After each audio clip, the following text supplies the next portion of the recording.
വാദങ്ങൾ അവസാനിച്ചു കഴിഞ്ഞു. വിധി പ്രസ്താവം ഉച്ചയ്ക്ക് ശേഷം എന്ന് കോടതി തീരുമാനിച്ചിരിക്കുകയാണ്. ജാമ്യം നൽകരുതെന്ന് പ്രോസിക്യൂഷൻ വാദിച്ചിട്ടുണ്ട്. ഈ വീഡിയോ കാണണം എന്നാണ് പ്രതിഭാഗത്തിന്റെ ആവശ്യം. എന്നാൽ ഓപ്പൺ കോർട്ടിൽ കാണാനാകില്ല എന്ന് കോടതി വ്യക്തമാക്കുന്നു. അങ്ങനെയെങ്കിൽ ചേംബറിൽ ഇത് കാണുമോ എന്നാണ് അറിയേണ്ടത്. ഏതായാലും ഏറ്റവും പ്രധാനപ്പെട്ട കാര്യമാണ് കോടതിക്കകത്ത് നിന്നും അർജുൻ മട്ടന്നൂർ റിപ്പോർട്ട് ചെയ്യുന്നത്. ഇപ്പോൾ ഉച്ച കഴിഞ്ഞ് ഉത്തരവ് വരും. ജാമ്യാപേക്ഷയിൽ ബോബി ചെമ്മണ്ണൂരിന് ജാമ്യം നൽകണോ എന്നതിൽ ഉച്ചയ്ക്ക് ശേഷമായിരിക്കും, അതായത് ലഞ്ച് ബ്രേക്ക് കഴിഞ്ഞ ശേഷമായിരിക്കും കോടതി വിധി പറയുക എന്നാണ് മനസ്സിലാക്കുന്നത്. ദൃശ്യങ്ങൾ കോടതി കാണണം എന്ന് പ്രതിഭാഗം ആവർത്തിച്ച് ആവശ്യപ്പെട്ടിരുന്നു, സൈഫുന്നീസ റിപ്പോർട്ട് ചെയ്തതുപോലെ. എന്നാൽ ഈ ഘട്ടത്തിൽ പാടില്ല എന്ന് പ്രോസിക്യൂഷനും വാദിച്ചു. അങ്ങനെയെങ്കിൽ ചേംബറിൽ കോടതി ഈ ദൃശ്യങ്ങൾ കാണുമോ എന്നാണ് അറിയേണ്ടത്. ഏതായാലും വാദങ്ങൾ അവസാനിച്ചു കഴിഞ്ഞു. വിധി പറയുന്നതിനായി ഉച്ചയ്ക്ക് ശേഷം വിധി പറയുന്നതിനായി മാറ്റിവെച്ചിരിക്കുന്നു. ഗുരുതര ആരോപണങ്ങൾ തന്നെയാണ് പ്രോസിക്യൂഷൻ ഉയർത്തിയത്.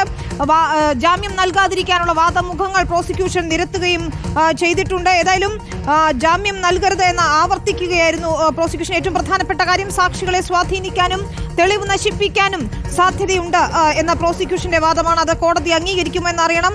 ഒളിവിൽ പോകാൻ സാധ്യതയുണ്ടെന്ന് റിമാൻഡ് റിപ്പോർട്ടിൽ തന്നെയുണ്ട്. അതുകൊണ്ടാണ് അറസ്റ്റ് ചെയ്തത്. വിദേശത്തേക്ക് ഒളിവിൽ പോകാതിരിക്കാൻ തന്നെയാണ് അറസ്റ്റ് ചെയ്തത് എന്നുകൂടി പ്രോസിക്യൂഷൻ നേരത്തെ കോടതിയെ അറിയിച്ചിരുന്നു. സൈഫുന്നീസ, ഏറ്റവും നിർണായകം ഇനി ഈ വാദങ്ങൾ, ബോബി ചെമ്മണ്ണൂരിന്റെ വാദങ്ങൾ കോടതി അംഗീകരിക്കുമോ അതോ പ്രോസിക്യൂഷന്റെ വാദങ്ങളാണോ അംഗീകരിക്കാൻ പോകുന്നത് എന്നതാണ്. ഉച്ചയ്ക്ക് ശേഷം ജാമ്യാപേക്ഷയിൽ ഏതായാലും കോടതി വിധി പറയും. തീർച്ചയായും വിനീത, ബോബി ചെമ്മണ്ണൂരിന് ജയിലിലേക്ക് പോകേണ്ടി വരുമോ അതല്ലെങ്കിൽ ജാമ്യം ലഭിച്ച് പുറത്തിറങ്ങുമോ എന്നുള്ളതാണ് ഇനി ഉച്ചയ്ക്ക് ശേഷം വിധി പറയാനിരിക്കുന്നത്. അതിനു മുമ്പ് ഓപ്പൺ കോർട്ടിൽ ഈ വീഡിയോ കാണില്ല എന്ന് കോടതി പറഞ്ഞിട്ടുണ്ട്. അതിന് പകരം ചേംബറിൽ കാണാമെന്നാണ് അറിയിച്ചിരിക്കുന്നത്. അതുകൊണ്ട് തന്നെ പ്രോസിക്യൂഷനും പ്രതിഭാഗവും ഹാജരാക്കുന്ന ദൃശ്യങ്ങളിൽ ചേംബറിൽ കണ്ട ശേഷമാകും ഉച്ചയ്ക്ക് ശേഷം കോടതി വിധി പറയുക എന്നുള്ളതാണ്. നമുക്ക് ഈ കേസ് പരിഗണനയ്ക്കെടുത്തപ്പോൾ മുതൽ നടത്തിയ വാദപ്രതിവാദങ്ങളിലേക്ക് നോക്കിയാൽ 1-10 ബോബി ചെമ്മണ്ണൂരിന്റെ ഹണീറോസിനെതിരായ പരാതിയിൽ രജിസ്റ്റർ ചെയ്ത കേസിൽ വാദം തുടങ്ങിയത്. ആദ്യം തന്നെ കോടതി ബോബി ചെമ്മണ്ണൂരിനോട് ചോദിച്ചത് ശരീരത്തിൽ ഏതെങ്കിലും രീതിയിൽ പരിക്കുകളുണ്ടോ, പോലീസിനെതിരെ പരാതി ഉണ്ടോ എന്നാണ്. പക്ഷെ പോലീസിനെതിരെ ഒരു പരാതിയും ഇല്ല എന്നും 2 ദിവസത്തിന് മുമ്പ് വീണ് പരിക്കേറ്റിരുന്നു, അത് മാത്രമേ ഉള്ളൂ എന്നുമാണ് ബോബി ചെമ്മണ്ണൂർ പറഞ്ഞത്. അതിനുശേഷം പിന്നീട് പ്രതിഭാഗം തനിക്ക് ഉന്നയിച്ച വാദം, തന്റെ കക്ഷിക്കെതിരെ ഉന്നയിച്ചിരിക്കുന്ന കേസ് അല്ലെങ്കിൽ എടുത്തിരിക്കുന്ന കേസ് എന്ന് പറയുന്നത് തെളിവില്ലാത്തതാണ്, ഇതിന് തന്റെ കയ്യിൽ തെളിവുകളുണ്ട്, ആ ദൃശ്യങ്ങൾ ഹാജരാക്കാമെന്ന് പ്രതിഭാഗം അഭിഭാഷകനായ രാമൻപിള്ള പറയുന്നു. എന്നാൽ ഈ സമയത്ത് പ്രോസിക്യൂഷൻ അനുവദിക്കരുത് എന്ന് പ്രോസിക്യൂഷൻ ആവശ്യപ്പെടുന്നു. ഈ ദൃശ്യങ്ങൾ ഇപ്പോൾ കാണാൻ അനുവദിക്കരുതെന്ന് പറയുന്നു.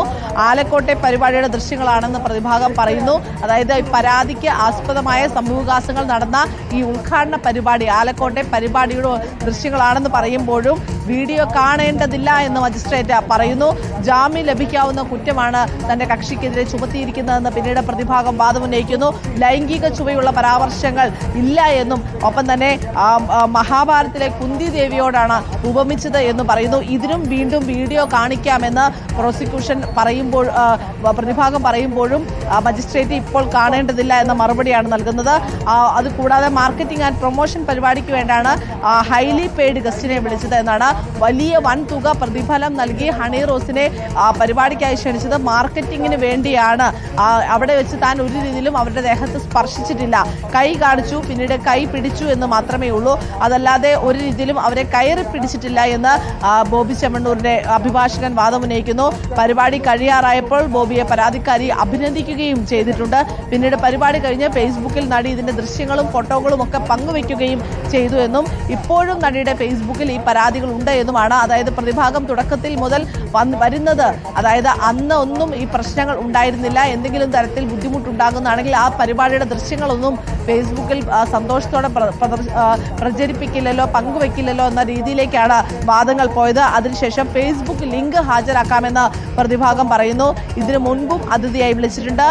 പിന്നീട് ഈ ബോബി ചെമ്മണ്ണൂരിന്റെ തൊഴിലിനെ കുറിച്ചാണ് പ്രതിഭാഗം വാദമുന്നയിക്കുന്നത്.